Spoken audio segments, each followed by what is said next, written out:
حضرت صلی اللہ علیہ وآلہ وسلم پر وحی کا ابتدائی دور اچھے سچے پاکیزہ خوابوں سے شروع ہوا۔ آپ خواب میں جو کچھ دیکھتے وہ صبح کی روشنی کی طرح صحیح اور سچا ثابت ہوتا۔ پھر من جانب قدرت آپ تنہائی پسند ہو گئے اور آپ نے غار حرا میں خلوت نشینی اختیار فرمائی اور کئی دن اور رات وہاں مسلسل عبادت اور یاد الہی و ذکر میں مشغول رہنے لگے۔ جب تک گھر آنے کو دل نہ چاہتا توشہ ہمراہ لیے ہوئے وہاں رہتے۔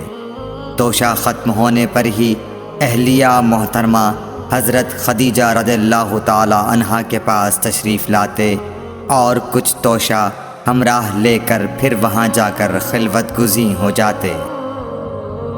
یہی طریقہ جاری رہا یہاں تک کہ آپ پر حق منکشف ہو گیا اور آپ غار حرا ہی میں قیام پذیر تھے کہ اچانک حضرت جبرائیل علیہ السلام آپ کے پاس حاضر ہوئے اور کہنے لگے کہ اے محمد پڑھو۔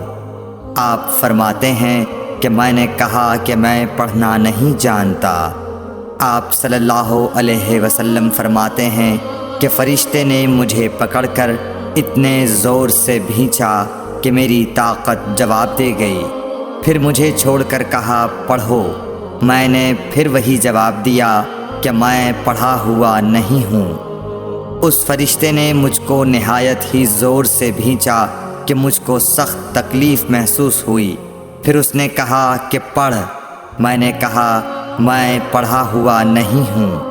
فرشتے نے تیسری بار مجھ کو پکڑا اور تیسری مرتبہ پھر مجھ کو بھینچا۔ پھر مجھے چھوڑ دیا اور کہنے لگا کہ پڑھو اپنے رب کے نام کی مدد سے جس نے پیدا کیا اور انسان کو خون کی پھٹکی سے بنایا۔ پڑھو اور آپ کا رب بہت ہی مہربانیاں کرنے والا ہے۔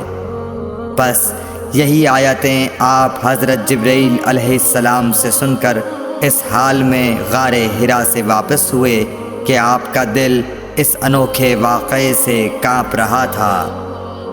آپ حضرت خدیجہ کے ہاں تشریف لائے اور فرمایا کہ مجھے کمبل اوڑھا دو، مجھے کمبل اوڑھا دو۔ لوگوں نے آپ کو کمبل اوڑھا دیا۔ جب آپ کا ڈر جاتا رہا تو آپ نے اپنی زوجہ محترمہ حضرت خدیجہ رضی اللہ تعالی عنہا کو تفصیل کے ساتھ یہ واقعہ سنایا اور فرمانے لگے کہ مجھ کو اب اپنی جان کا خوف ہو گیا ہے۔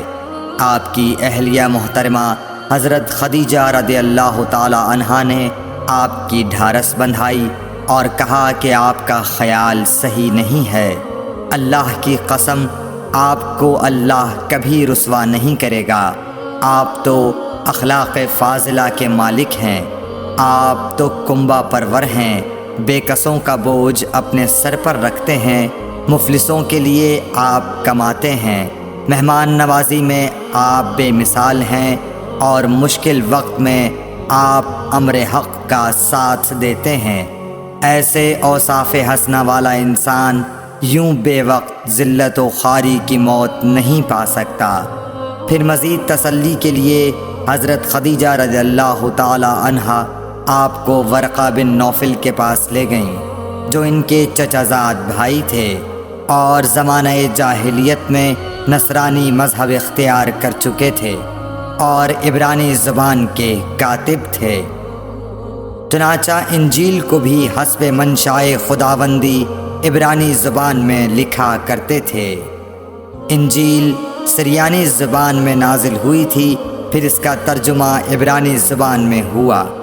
ورقہ اسی کو لکھتے تھے۔ وہ بہت بوڑھے ہو گئے تھے، یہاں تک کہ ان کی بینائی بھی رخصت ہو چکی تھی۔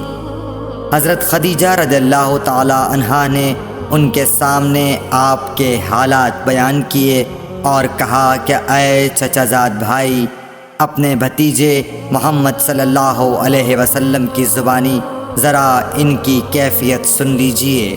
وہ بولے کہ بھتیجے آپ نے جو کچھ دیکھا ہے اس کی تفصیل سناؤ۔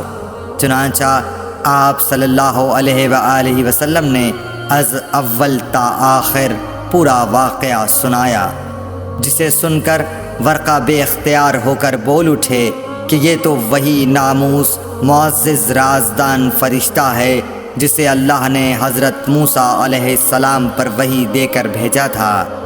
کاش میں آپ کے اس عہد نبوت کے شروع ہونے پر جواں عمر ہوتا، کاش میں اس وقت تک زندہ رہتا جب کہ آپ کی قوم آپ کو اس شہر سے نکال دے گی۔